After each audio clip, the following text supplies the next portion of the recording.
Estimados alumnos, es un gusto saludarles el día de hoy. Soy Ricardo Brígido Moreno y el día de hoy iniciamos nuestra sesión 1, bloque 1. Señalando pues que los antecedentes históricos de los derechos humanos datan del cilindro de Ciro. Este cilindro de Ciro contenía los primeros tintes de los derechos humanos.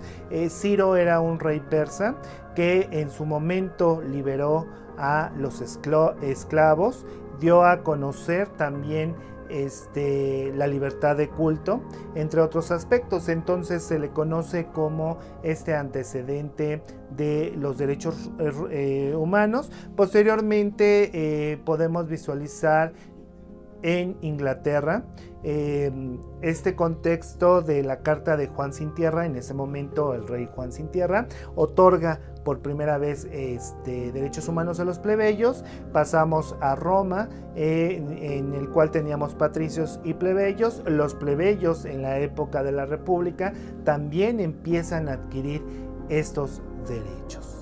Ya jurídicamente hablando, ya en un contexto internacional en el cual pues fueron fluyendo, fueron expandiéndose ciertos documentos y era una necesidad hablar de los derechos humanos ante los abusos de autoridad. Es así que el primer documento que tenemos a nivel internacional fue en 1776 con la Carta de la Declaración de los Derechos del Pueblo de Virginia. En Estados Unidos, el primer antecedente que tenemos es esta carta, esta Declaración del Buen Pueblo de Virginia, donde tenía los primeros antecedentes ya jurídicamente bien establecidos y que fueron retomados en 1789 en Francia.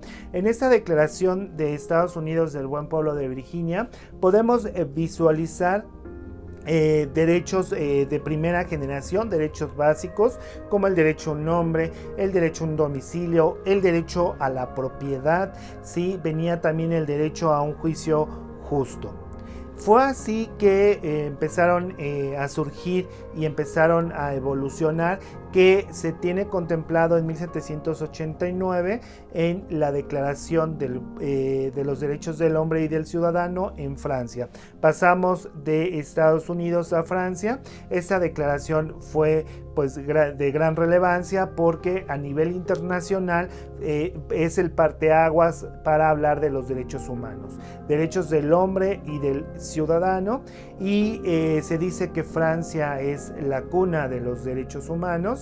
Luego entonces ya teníamos ahí establecidos derechos de primera, segunda generación. Ahorita voy a explicar un poquito en qué consisten estos derechos humanos, y es así como se da a conocer que tú como persona, como individuo, que antes se hablaba de individuo, tenías de igual forma el derecho a un nombre, el derecho a votar y ser votado, se da por primera vez en esta declaración, el derecho a un domicilio, como mencionaba, ¿sí? El derecho a la propiedad, el derecho a la justicia.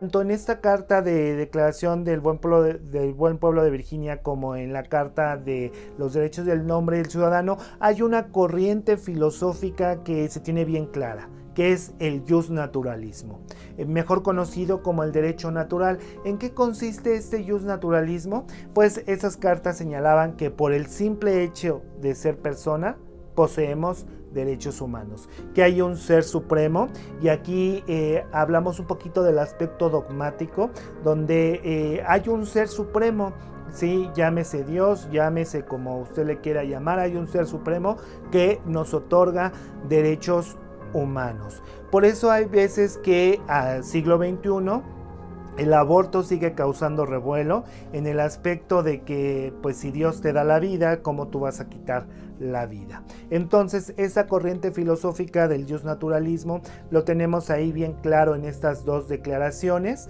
y vuelvo a reiterar, es el derecho natural, que por el simple hecho de ser personas hay un ser supremo que nos otorga derechos. En ese mismo orden de ideas fueron creciendo los derechos humanos a nivel mundial.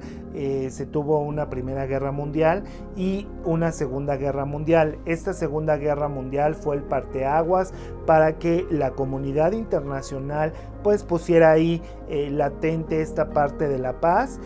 1945 termina la Segunda Guerra Mundial. Luego entonces es importante señalar que trae consigo un nuevo orden mundial y con ello hablar de los derechos humanos. Es así que en el 48 se emite la Declaración Universal de los Derechos Humanos y se nombra el 10 de diciembre como el Día Internacional de los Derechos Humanos. Estos derechos universales que tenemos ya vienen a ampliarse, vienen a redefinirse y un requisito para ser miembro de la ONU es ser amante de la paz y respetar esta declaración. Ya hablamos del derecho humano a una cultura, del derecho humano a la educación, del derecho humano al trabajo, del derecho humano a la igualdad, etcétera, etcétera. Si analizamos de 1776 al 1948, ¿evolucionaron los derechos humanos? Sí evolucionaron. Y que el mundo se divide por bloques. Específicamente América Latina, estamos integrados a la OEA, que es la Organización de Estados Americanos, y por ende en América Latina tenemos una convención, que es la Convención Americana de Derechos Humanos, o mejor conocido como el Pacto de San José. Estos derechos humanos son aplicados para América Latina y bueno, empiezan a surgir más y más y más derechos. ¿Y dónde los vamos a agrupar? ¿Cómo los vamos a agrupar? De ahí que viene la teoría de los derechos humanos, agruparlos por generaciones. Y es así que tenemos una primera generación, una segunda y una tercera. Hoy hablamos de derechos humanos emergentes, como les había comentado anteriormente, pero sí hay esta diferencia entre la primera, la segunda y la tercera. ¿Cómo se denomina la primera generación? Tenemos ahí la primera generación que es denominada derechos civiles y políticos, que vienen aparejados con el derecho a un nombre, el derecho a un domicilio, el derecho a votar y ser votado. Pasamos a una segunda generación, que son los derechos económicos, sociales y culturales. Ya no basta con solo tener un nombre, con solo votar. Ahora tenemos el derecho a la educación, a la seguridad social, el derecho al trabajo, el derecho a la igualdad, a la cero discriminación racial, etcétera, etcétera, etcétera. Y pasamos a una generación muy moderna que actualmente pues la vivimos, donde nos interesa una colectividad. Estos derechos humanos son los denominados derechos difusos o colectivos. De estos derechos humanos, hoy la colectividad sí se ve interesada en trabajar, por ejemplo, el derecho a un medio ambiente sano, el derecho a la paz, el derecho a la autodeterminación de los pueblos indígenas. Y es así que cada vez se empiezan a ampliar más y más derechos. Hubo una conferencia en España, después en Ciudad de México, en Monterrey, donde se hablan de los derechos humanos emergentes. Es necesario trabajar con estos nuevos derechos, como yo les mencionaba, el derecho a migrar, el derecho a la paz, el derecho a una muerte digna. ¿Sí? Hoy hablamos de nuevos derechos que están redefinidos en las generaciones anteriores. En el caso de México, ¿cómo fue esta evolución? Bueno, pues sabemos que tenemos una constitución de 1917 y esa constitución por primera vez tuvo gran auge porque fue una constitución de corte social. Recordemos que había dos grupos vulnerables de 1910 a 1915. Habían dos grupos vulnerables. Uno era el sector agrario, sí, y el sector laboral. En el sector agrario hablábamos de los problemas del latifundio, en el cual con el porfiriato les quitaron sus tierras, sus grandes extensiones de tierra, y lo que buscaban era que se les regresara. De ahí que empiezan a surgir ciertos movimientos, como es el zapatismo, como es el carrancismo, como es el villismo, etcétera, etcétera. fue entonces que la Constitución del 17 por primera vez lo eleva a rango constitucional este derecho social. Lo que pasó en la materia laboral, igual, esta reforma, esta reestructuración a salarios igualitarios, a jornadas no extensas, que se reglamentara una jornada, el trabajo de los niños, de mujeres embarazadas, también vino a reestructurarse y se consagra por primera vez en una constitución, sí, en América Latina, y por eso es considerada una constitución de corte social. Sin embargo, a nivel de derecho doméstico, la teoría constitucional nombró garantías individuales. Garantías individuales en un enfoque cuando usted como individuo era violentado en su esfera jurídica por parte de una autoridad, usted tenía que echar a andar la maquinaria procesal para que se le resarciera ese daño. Luego entonces estuvimos trabajando desde 1917, ahí tenemos en nuestra parte dogmática, la Constitución tiene dos partes, una parte dogmática y una parte orgánica. La parte dogmática, que son estos dogmas, recordemos que en la religión un dogma son verdades absolutas que no admiten contradicción.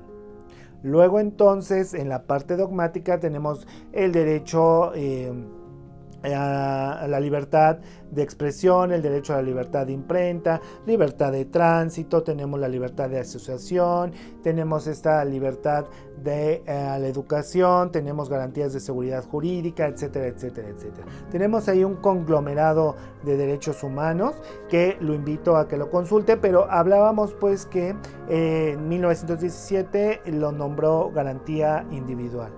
Fue hasta el 10 de junio del 2011, usted analice cuántos años pasaron, hasta el 2011 a través pues de una presión internacional que fue por la Corte Interamericana de Derechos Humanos sobre el caso Rosendo Radilla Pacheco, que obligan al Estado mexicano a reestructurar este sistema jurídico mexicano.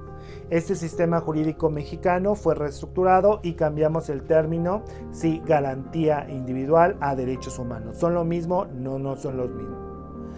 El legislador no quiso quitar las garantías y podemos encontrar en la Constitución, en el capítulo 1, título primero, de los derechos humanos y sus garantías. Los derechos humanos se vuelven universales, se vuelven interdependientes, indivisibles y progresivos. Cambiamos el término individuo a persona. Cuando hablamos de persona nos interesa una colectividad, ya no solamente tú como individuo. Luego entonces esos derechos humanos vinieron a marcar este antecedente porque se eleva a rango constitucional, a rango de supremacía constitucional, los tratados internacionales en materia de derechos humanos. ¿Cómo interpretar? Bueno, más adelante en el siguiente capítulo estaremos analizando esta parte de si está a rango constitucional un tratado internacional o no. Sí, estaremos haciendo este análisis. Esta ha sido a grandes rasgos la trayectoria de los derechos humanos. Para ir concluyendo, podemos señalar que los derechos humanos evolucionaron, sí, y que pasamos pues desde los antecedentes de Ciro a Inglaterra, Estados Unidos, Francia, a nivel universal cuando terminó la Segunda Guerra Mundial, y por parte de América Latina, que es manejamos el bloque de la OEA, tenemos la Convención Americana. Para concluir, podemos señalar que un derecho humano debe de estar positivizado. Sí tenemos una corriente justnaturalista que por el simple hecho de ser personas poseemos derechos humanos, pero esos derechos humanos usted muy bien sabe que deben de estar en un documento, en la Constitución, en las leyes, en los tratados. Eso es que esté positivizado. Un derecho humano son todas aquellas prerrogativas, es decir, son todos aquellos derechos inherentes a mi persona, a mi dignidad. Pero esos derechos deben de estar positivizados, porque si no están positivizados, no los vamos a poder ejecutar. Por mi parte sería todo, cuídese mucho, me dio gusto saludarle y le deseo un excelente día. Hasta pronto, nos vemos en la siguiente cápsula.